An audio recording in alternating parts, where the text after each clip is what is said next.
अगर आप जानना चाहते हैं कि एक टॉपर क्या क्या गलतियां नहीं करता है इसलिए वो टॉप करता है एग्ज़ाम में, तो ये वीडियो आपके लिए ही बनी हुई है। अगर आप नए हैं इस चैनल पे तो इस चैनल को ज़रूर सब्सक्राइब करें ताकि आप एक भी वीडियो मिस ना करें और आप भी अपने एग्ज़ाम में टॉप करें। तो टॉपर सबसे इम्पॉर्टेंट चीज़ ये है कि गलती नहीं दोहराता है कि वो रिवीजन को बहुत ज़्यादा तवज्जो देता है अपने स्टडी प्लानर में। जितने भी टॉप स्टूडेंट हुए हैं, चाहे वो एम्स के हुए हैं या नीट के हुए हैं या किसी भी क्षेत्र में हुए हैं, और मैंने बहुत क्लोज इन सारे स्टूडेंट से मैंने बात भी किया है और बहुत सारे इंटरव्यू मेरे मेन चैनल पे आपने देखा भी होगा। उसमें सबसे बड़ी बात रहती है कि वो बहुत ज़्यादा रिवीजन करते हैं। रिवीजन का रेट उनका बहुत ज़्यादा होता है। अब देखिए रिवीजन का क्या महत्वपूर्ण है, क्या महत्व है। पहला महत्व ये होता है कि रिवीजन जब आप करते हैं तो उससे फ़ायदा ये होता है कि आप जो है आप चीज़ों को बहुत ही अच्छे तरीके से समझ पाते हैं, चीज़ों को बहुत ही अच्छी तरह से एक एक्यूरेसी डेवलप होती है। अभी के वक्त में जिस वक्त इस वीडियो को देख रहे हैं, अभी के वक्त में प्रॉब्लम ये है कि बहुत सारे स्टूडेंट कहते हैं कि मेरे मार्क्स नहीं आ रहे हैं, क्या करें, मार्क्स धीरे धीरे कम आ रहे हैं, मॉक टेस्ट में मार्क्स नहीं आ रहे हैं, मैंने किसी दूसरे इंस्टीट्यूट का टेस्ट ज्वाइन किया उसमें मार्क्स नहीं आ रहे हैं, इसके क्या कारण है। तो इसका एक ही कारण है कि आप जो है आपका रिवीजन पैटर्न सही नहीं है, या रिवीजन जिस रेट से कर रहे हैं वो रेट सफिशेंट नहीं है। इसलिए आप अपने रिवीजन को बहुत ही बेहतर करिए, मल्टीपल टाइम रिवीजन करें और ये इस बात को फिक्स कर लीजिए कि आपको रिवीजन कम से कम 20 बार करना है, चाहे वो फिजिक्स हो, केमिस्ट्री हो या बायो हो।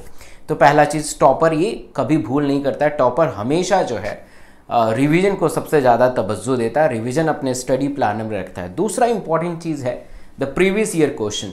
प्रीवियस ईयर क्वेश्चन ऐसा देखा गया है कि करीब 30 से 40% क्वेश्चन एज इट इज़ आपके एग्जाम में आने वाले हैं। अगर आप नीट 2021 के एस्पिरेंट हैं, 22 के हैं या 23 के हैं, आपके लिए प्रीवियस ईयर का क्वेश्चंस को करना और उसको एक दो बार नहीं, कम से कम 7 से 8 बार करना बहुत ही इंपॉर्टेंट है। नीट के साथ साथ एम्स की प्रीवियस ईयर के क्वेश्चंस भी बहुत ही महत्वपूर्ण होते हैं। सबसे पहले आप 12 साल के पेपर करें, कम से कम 7 से 8 बार नीट का, फिर जब नीट खत्म हो जाए फिर एम्स का पेपर करें करीब 7 से 8 बार, और उसके बाद अगर और भी आपके पास टाइम है तो आप जो एनटीए मतलब कि मॉक टेस्ट जो होते हैं, जो आपके नीट के एग्ज़ाम पे ओरिएंटेटेड होते हैं, बेस्ड होते हैं, वो मॉक टेस्ट 5-6 कर सकते हैं। बट मैं हमेशा से प्रेफर करता हूँ कि आप rather than doing the mock test आपको प्रीवियस ईयर क्वेश्चंस करना चाहिए। तो टॉपर ये बिल्कुल भूल नहीं करता, टॉपर करता ही करता है ये हमेशा कि वो बहुत ज़्यादा रिवीजन करता है, बहुत ज़्यादा PYQ करता है। तीसरा सबसे महत्वपूर्ण है, जैसे बहुत सारे स्टूडेंट पूछते हैं कि NCERT तो चलो 80 से 90% क्वेश्चन NCERT से आ जाएंगे, बाकी वो जो 10 से 20% रहता है वो उसको कहाँ से करें। तो देखिए वो 10 से 20% का कोई इलाज नहीं है, किसी को भी नहीं पता है वो 10 से 20% कहाँ से आते हैं। अगर आपने रेफरेंस बुक भी पढ़ लिया, दिनेश, मुकेश, प्रदीप, सुनेश, किसी को भी कर लिया, तो वो भी निर्धारित नहीं करता है कि उसी से पेपर आएगा, ये किसी को नहीं पता। या किसी इंस्टीट्यूट का आप अगर स्टडी मटेरियल ले लेते हैं उससे भी कुछ खास फर्क नहीं पड़ेगा। फ़र्क किससे पड़ेगा? फ़र्क पड़ेगा आपके दैट इज़ रीडिंग, मतलब कि जो NCERT की बुक है उसको समरी, क्वेश्चंस, एग्जाम्पलर, हर चीज़ आप कर लीजिए।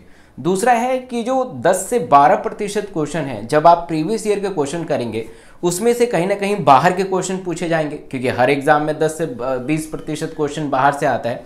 तो आप देखेंगे कि जब 15 साल 12 साल का पेपर नीट का और एम्स का करेंगे तो आपके पास एक बहुत बड़ा डाटा इकट्ठा हो जाएगा जो आउटसाइड NCERT होगा, जो एग्ज़ाम में पूछे गए हैं, और कहीं ना कहीं उसी से रिलेटेड एग्ज़ाम पूछा जाएगा। तो अपना समय जो है 10 से 20% को कवर अप करने के लिए खराब नहीं करिए। अपने समय को खराब मत कीजिए, 10 से 20% को बचाने के लिए अपने समय को खराब मत कीजिए।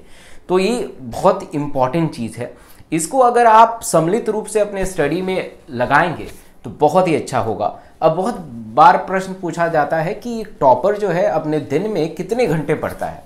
तो देखिए टॉपर हमारे में से ही होते हैं, हमारे ही घर के आसपास होते हैं, हमारे दोस्त तो होते हैं। बट अगर आप नीट को बेहतर करना चाहते हैं तो सबसे इंपॉर्टेंट चीज़ है कि कम से कम आप 12 घंटा आपको पढ़ाई करनी ही करनी है। 12 घंटा पढ़ाई करनी है। 12 घंटे इसलिए बता रहा हूँ क्योंकि हर एक सब्जेक्ट को 4-4 घंटा आपको देना ही चाहिए, हर एक सब्जेक्ट को 4-4 घंटा आपको देना ही चाहिए, चाहे वो फिजिक्स हो, केमिस्ट्री हो, बायो। उस 4 घंटे में कम से कम 2 या 3 घंटा रिवीजन करें और 1 या 2 घंटा जो बचता है उसके बैकलॉग या जो जो टॉपिक कमज़ोर हैं आपके, उसको आपको ज़्यादा से ज़्यादा करना चाहिए। तो ये सारी जो छोटी छोटी चीज़ें हैं, अगर आप सम्मिलित रूप से एक अपने चीज़ों में लेके आओगे, पढ़ाई में लेके आओगे, तो आप बहुत ही अच्छा करोगे और आप टॉप करोगे, 100% आप टॉप करोगे। आप मुझे कमेंट करके बताइएगा कि आप इन सारी चीज़ों में से कौन सा चीज़ मिस कर रहे हैं, ताकि मुझे पता चले कि आपकी लैगिंग फैक्टर क्या है, राइट। वीडियो पसंद जरूर आ रहा होगा तो एक लाइक तो बनता ही है, क्योंकि जब लाइक करते हैं तो मनोबल ऊंचा जाता है। और अपने दोस्तों के साथ शेयर करें ताकि आपके दोस्त भी टॉप करें, और टॉप वो करेंगे तो आपको इंटरव्यू में आपका नाम जरूर लेंगे। Thank you so much all of you. और नए हैं तो इस चैनल को जरूर सब्सक्राइब कीजिएगा। Thank you.